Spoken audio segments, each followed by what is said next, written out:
Good evening, everybody, and thank you and welcome to another episode on Conversations with Miss B, with me, Bongi, Miss B. Conversations with Miss B is a non-profit organization that is a hub. It is a platform for women, men, girls, children to come together and converge. We believe that there's power in conversation, there's power in dialogue. We believe that by talking, we break stigmas. By sharing your story, you help someone who's going through similar to what you're going through. It is an organization that I started a few years ago, though it's formally registered in last year, 2021. But it's always been work that I've been doing, reaching out to people and inspiring people through conversations. I really believe that our stories can change someone else. I believe that the small acts and seeds of kindness that we do will really, really go a long way. So thank you so much for joining me today on this amazing day, and I hope you've had a great one. And mine was good actually. It was okay. And with the introduction of COVID that came through, things really, really changed. A lot of the way that we were used to doing things really evolved. And I believe we're getting more comfortable also getting back to things. But it really has ushered in a whole era of, conversations whereby we don't even need to be face to face. And today is one of those conversations where we're having someone join us, and this is leading up to a Piece of Me empowerment conference, which is happening on the 3rd of September 2022 in Sandton, Johannesburg. And it's going to be a great, great event. I'll talk more about it at the end of our dialogue. So right now, I would want us to move on to the gist of things. As I was organizing this event, I met an amazing lady. In fact, I met her at a previous speaking engagement where I was speaking, and we spoke a bit and we took each other's numbers and we continued to talk.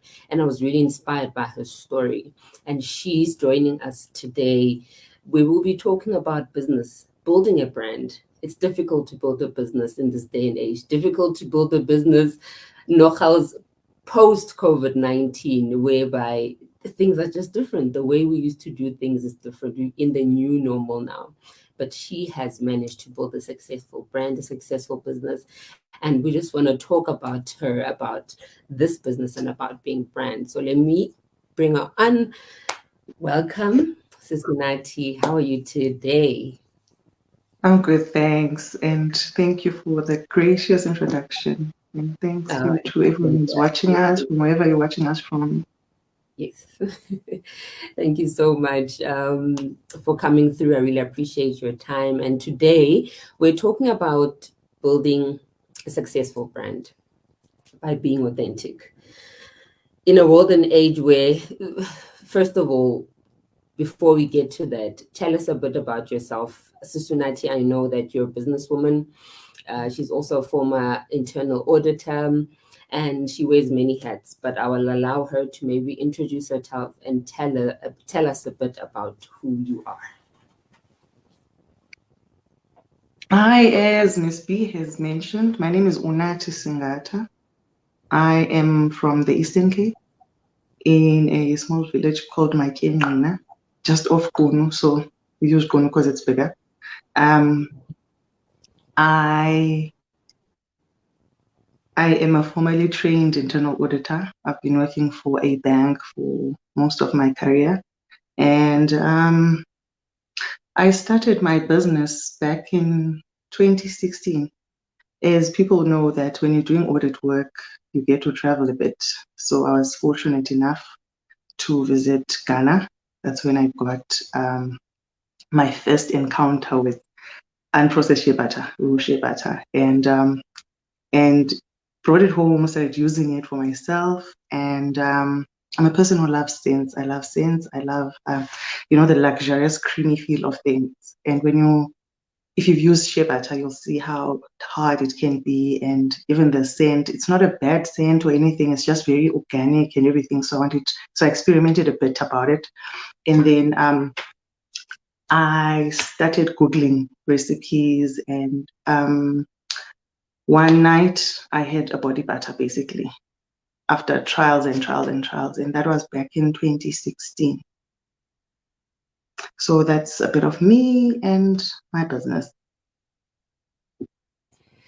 So shea butter, tell us more about it. I know it's an ingredient that is used a lot, but for African skin, I believe that most of our most of the clients, perhaps also being an African woman, what really are the benefits of shea butter on our skin, and what really attracted you to the product or the ingredient to a point where you started using it in your products before we even start how you came about starting the brand Unoshea.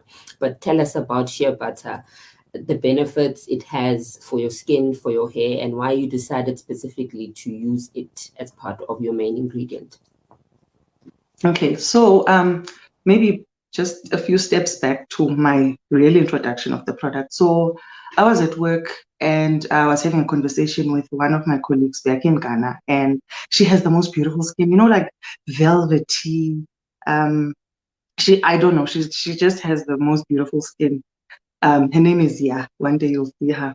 And she has the most beautiful hair. Like when you just can't stop looking at someone. I was like staring at her. I was like, what do you use for your skin? Like, you look amazing. And he's like, no, I just use Ngu from the market. I'm like, what? So they call it Ngu from that in Ghana in their local language. And it's readily available in markets everywhere. So where you get shea butter from, it's a natural ingredient that is made from a tree called carrot tree. So it's nuts, and they pound them, and then they get this shea butter from them. It's made organically in the villages, and there are co-ops, ladies that actually do this, and then they will sell it to the bigger market, and so on and so on. It has been used for years in the areas higher, like above the equator, like mostly West Africa and East Africa. It's different types. So you've got a different variant that comes from East Africa, and you've got a different one from the western side. So the one I use is from the western side, the one that I source from Ghana. Now the benefits of the shea butter on its own, it is a natural moisturizer. So it moisturizes the skin. It is it's good for dandruff, because if your skin is properly moisturized, your scalp is moisturized, then you cannot have dandruff, because dandruff comes from, you get dandruff because your scalp is dry. So it does that, and it's good for eczema. Um, Babies as young as like from birth can use shea butter, because in its organic form, it is it has no preservatives. It's good for that. So for your skin, it's amazing, and it's been mixed in a lot of lotions. I'm sure you've seen lots of lotions with shea butter, everything. Yes, so it's a very good ingredient on its own. I understand in some parts of West Africa they even cook with it. That's how good it is for like your skin and everything, and it's a natural sunscreen. It's just an amazing product basically.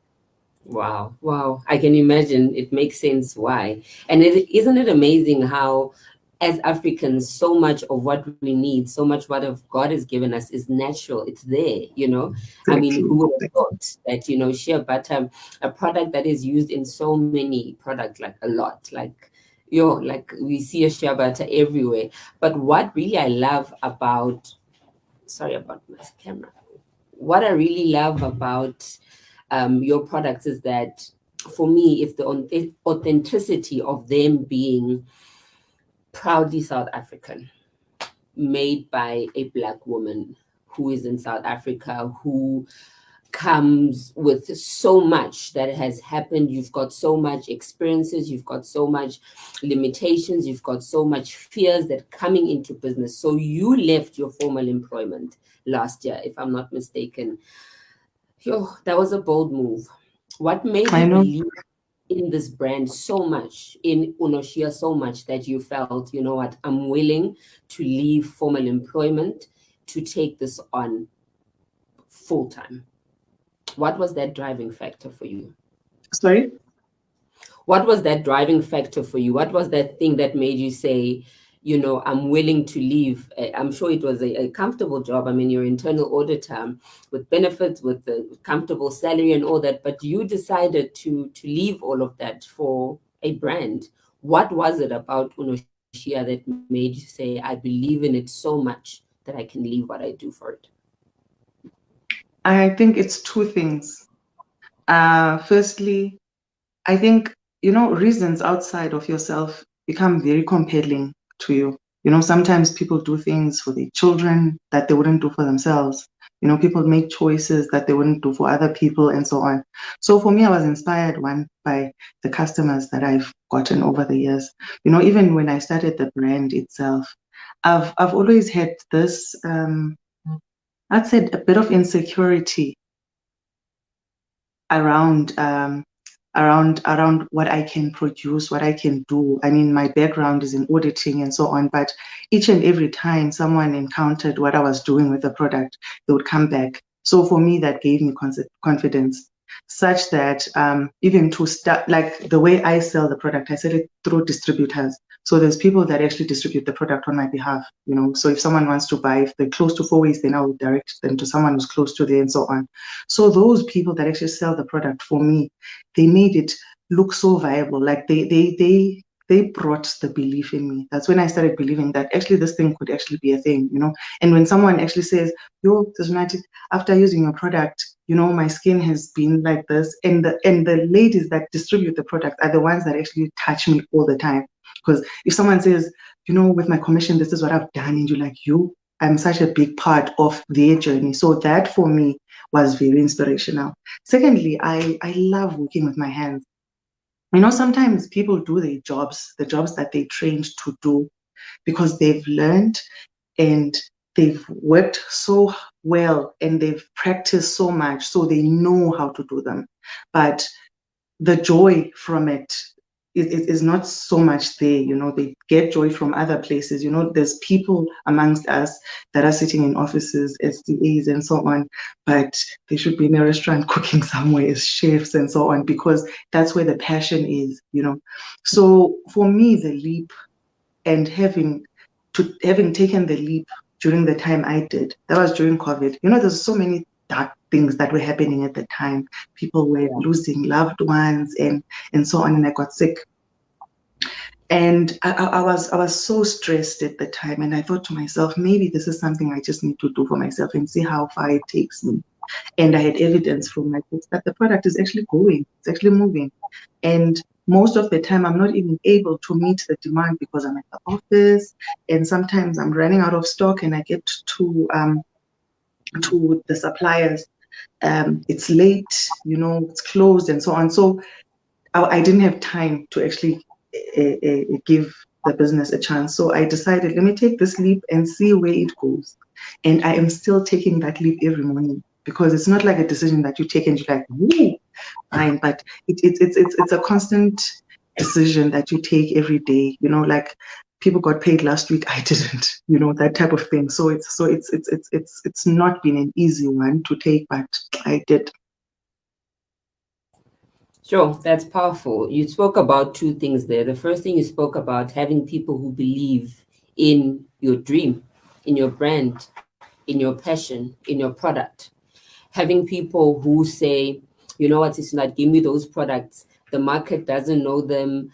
Yeah, and like it's not a known brand, especially in the beauty industry, whereby there's so much saturation of products that are seemingly better, products that are advertised better, products that have a great marketing and branding team and strategy. And here you are, a lady just starting because you have a passion for beauty, and you found an amazing ingredient that has helped. So I can imagine, number one, that having a team of people who believe in you is important.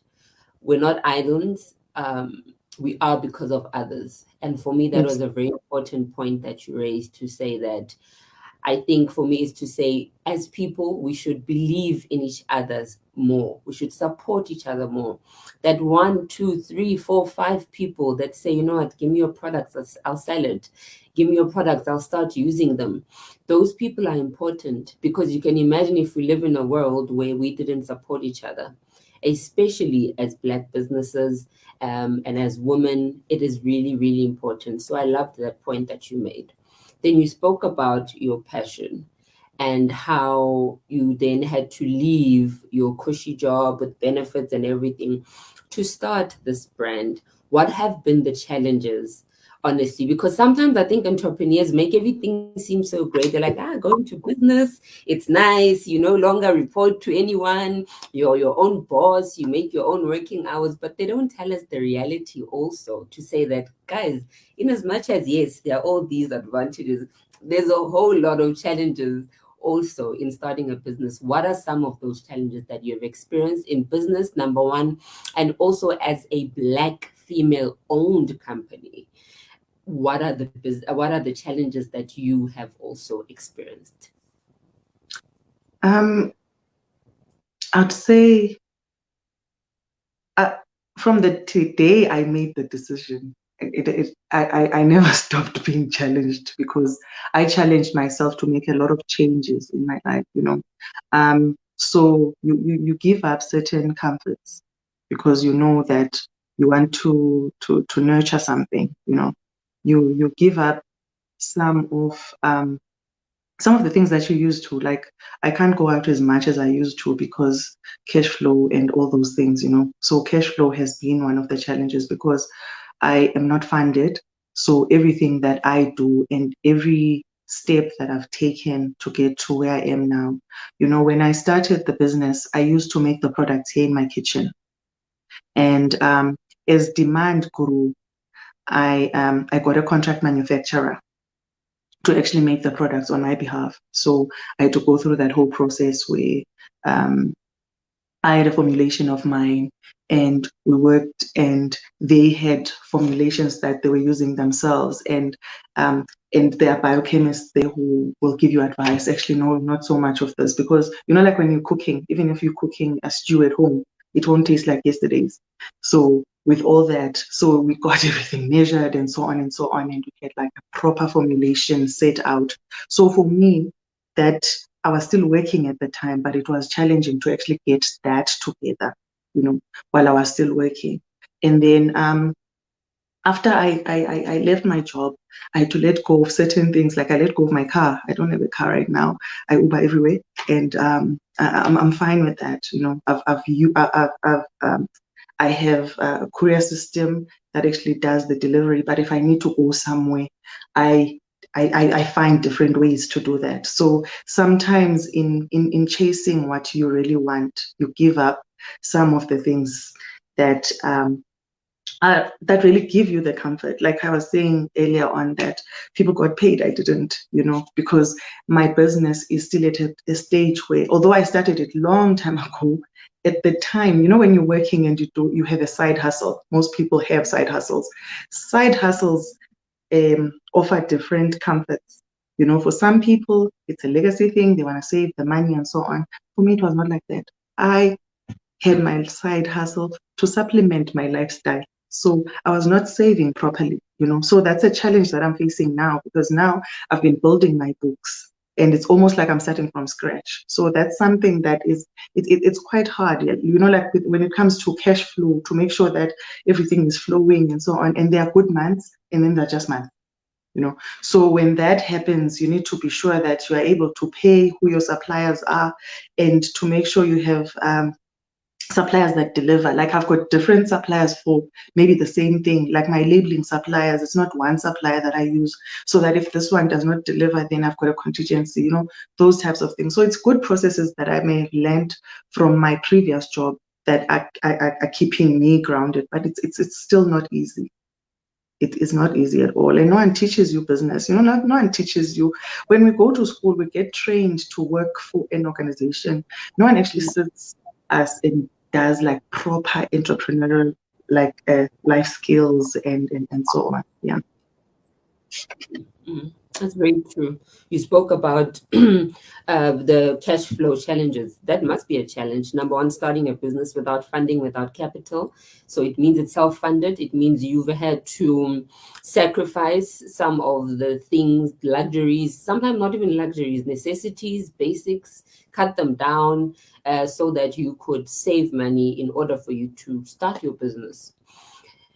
It takes passion to do that, because if it's something that you don't believe in, you'll never really get around to starting it. It'll just be like, one day when I win the lottery, I'll do it. But the fact that you constantly and consistently and intentionally saved money, put money together from your own pocket that you were getting, that speaks a lot. And for me, it's also saying to those that are watching today, to say that when you have a dream, when you have a passion, believe enough in it to make it work. I know that at times we have so many excuses to say, I didn't get access to funding. I've been applying for years. I don't have someone to help me with the business plan. I'm from a rural area. I've got no one to help me with this. There'll always be excuses, and your excuses may be valid. Yes, I'm not invalidating them. But I am saying to someone out there who maybe has a side hustle or has a passion or has a dream and is wanting to start, but has been thinking all these hurdles, especially funding and capital, are too big for them to start. I'd like to say, don't make it like that. Find ways to fund your business, find ways to put capital away, to get sponsorship, whatever it is. If your vision and your dream is big enough, find ways to make it come to pass. I'm a big believer, Sis Unathi, that we were placed on this earth for a reason. And at times we have jobs, we have careers, but we also have callings. And some of our callings can be linked to our jobs or linked to our business. There are people who are called for business who won't serve their purpose working a 9 to 5, but who will serve their purpose in business, because that's where they meet people. That's where through their work, they're able to impact people in different ways. So I really believe that if God has placed an idea in your heart, in your mind, a passion, something you love doing, don't give up on it because I don't have funding or because I don't have access to this. Really, really hone in on finding solutions to make it work. I myself run an NGO. I don't have funding. I don't have capital, but I just started one day. I still don't have a car, but I would walk. I'm from Sebokeng in the Val. I would walk to schools and, Mm. knock on principals' doors and ask to talk to the girls and ask to talk to the students, because it was a passion, it was a dream, it was a vision that God gave me to say, you have to make an impact. And I could have said, I don't have funding. I don't have anything to give these girls. But that Mm. difference that it made to that 1, 2, 5, 10 girls that I spoke to, I believe it's what God has called me to.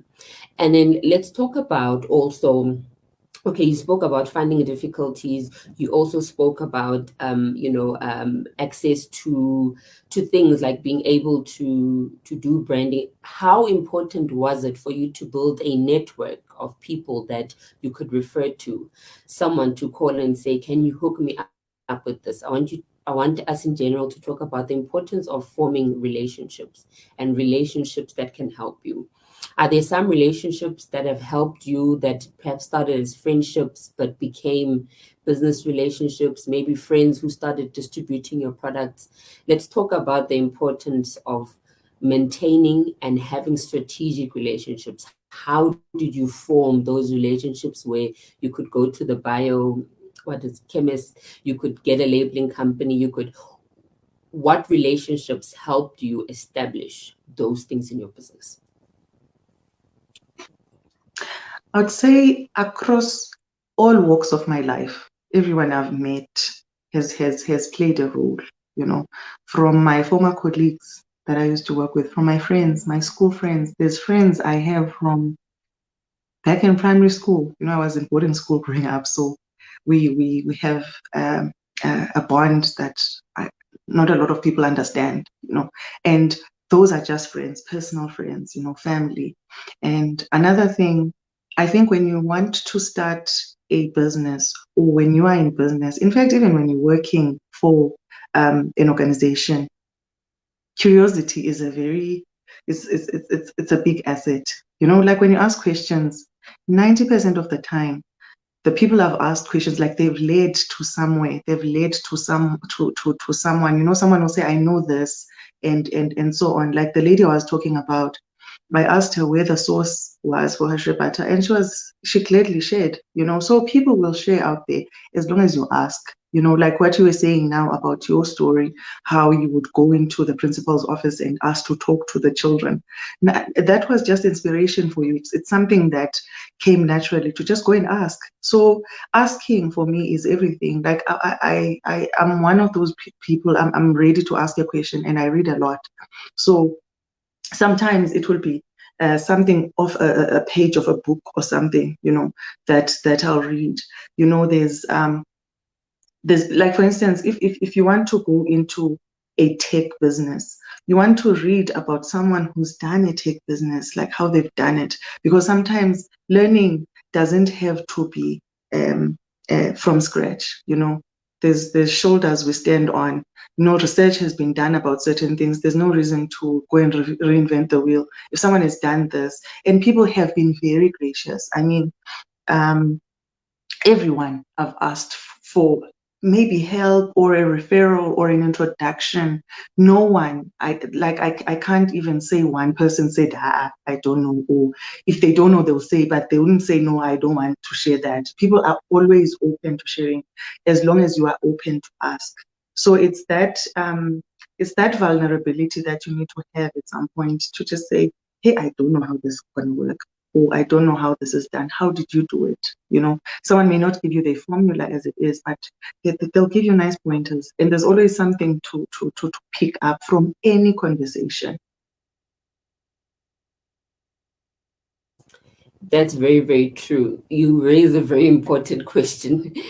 In a era whereby we are Mr. and Mrs. and Miss Know It All, we always assume we know it all, and it makes it difficult to ask sometimes. I think that's why even we've Mm, had such a high rate of suicide and depression, because people are just bottling everything inside. If you mm, go through a certain business hurdle or challenge, you just want to, literally just close the room and just find a hole and hide yourself under it, because the culture of asking, it's like if you ask, you don't know, or if you ask, you are less of a person. And that is such a toxic way of thinking.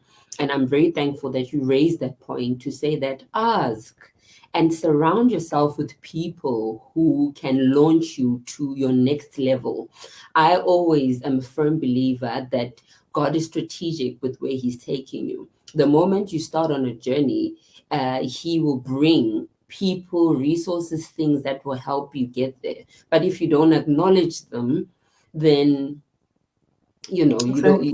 they're Mm, not going to help. They're just going to pass by. So it is important to establish relationships, and for me that is really a pivotal thing, because it's that one person that you spoke to at that event sitting here today, and impacting the people and having conversations. So it's about asking, it's about reaching out to people. And as an entrepreneur, it's important to network, find events. I remember a few years back, because I was thinking, this event thing started a long time ago. So Yazi, I would attend these free events. I would be there. Born. I used to have a friend of mine, and I used to tag along to all these things. And I would be there sitting, listening to great women, listening to great speakers, great men. And little did I know that that was actually me developing my skill to also speak one day as I am. So the power of networking, the power of connecting, the power of meeting people, you can never ever underestimate that. And the power never. of asking is everything also.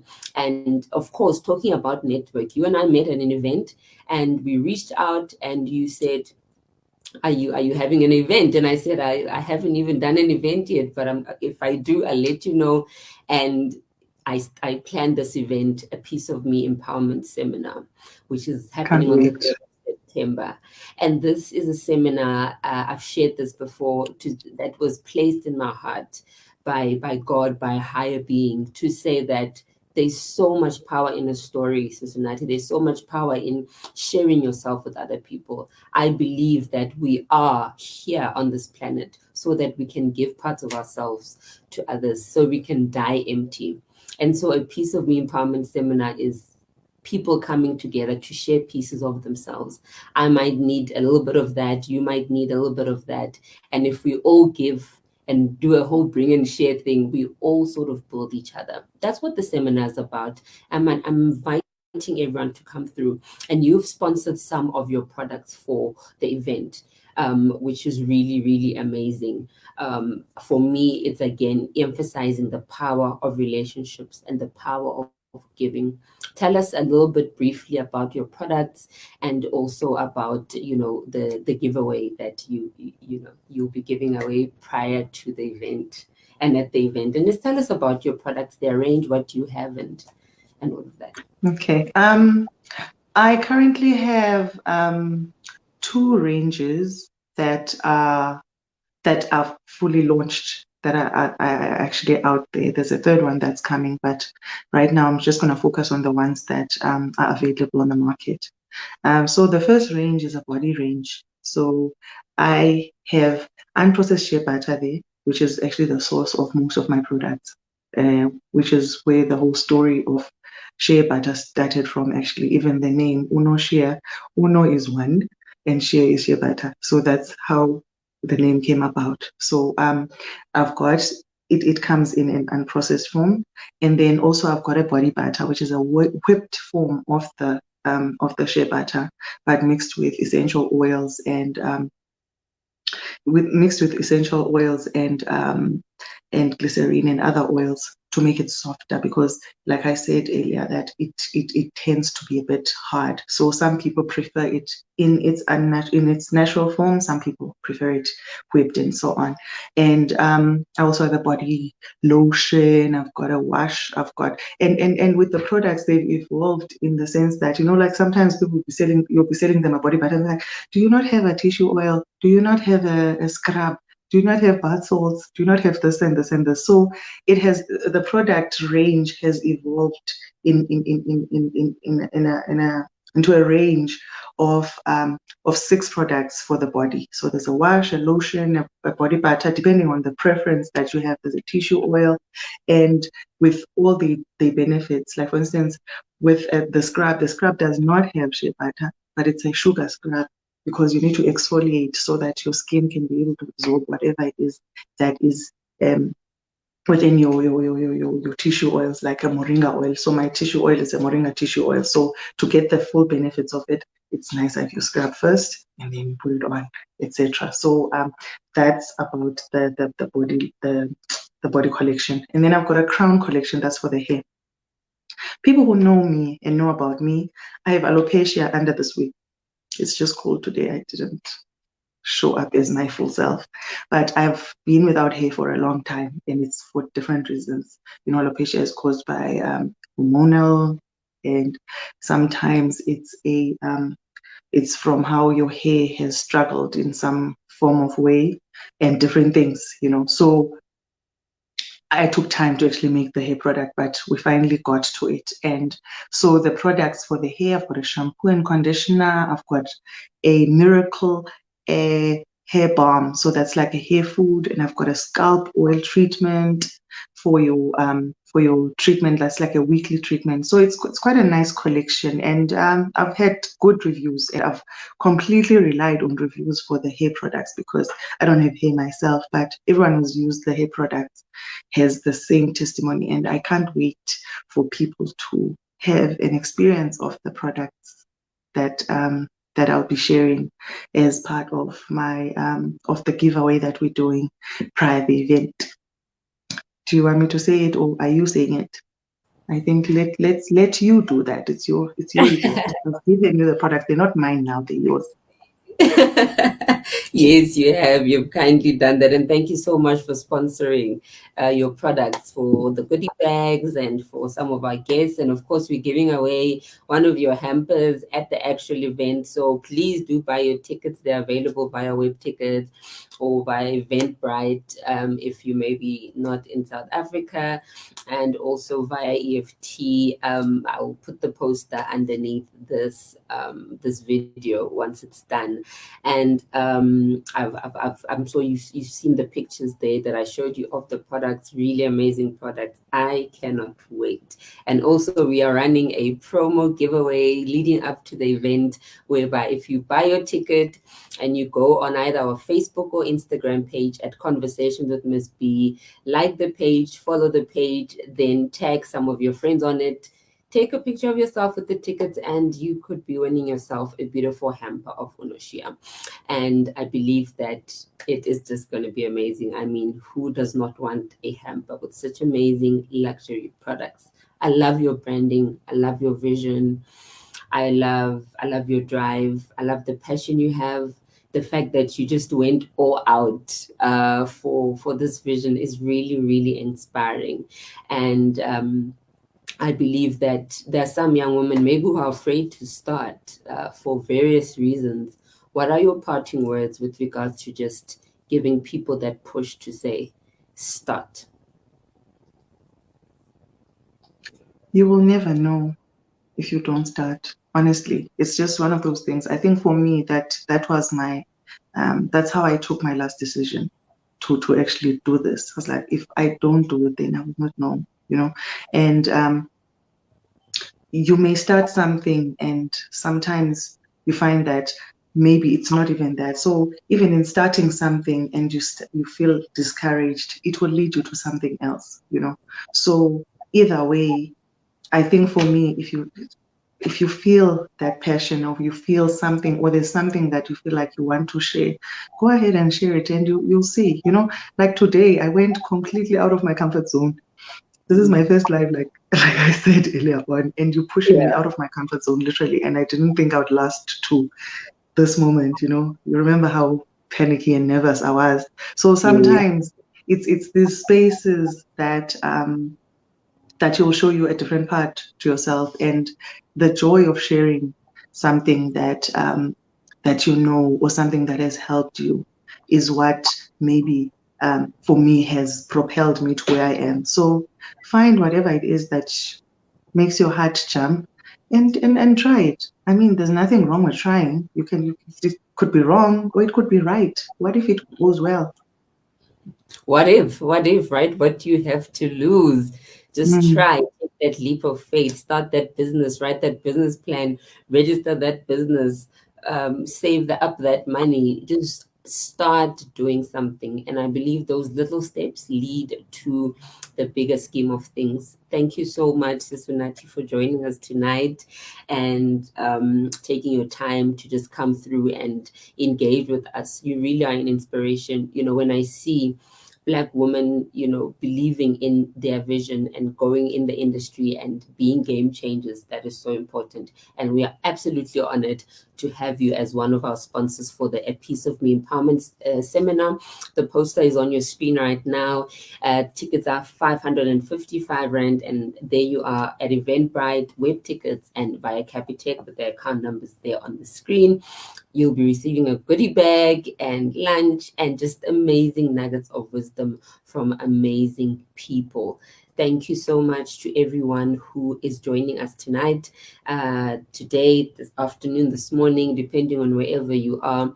We really appreciate you. And some of the questions or comments, we don't have questions, but we have comments.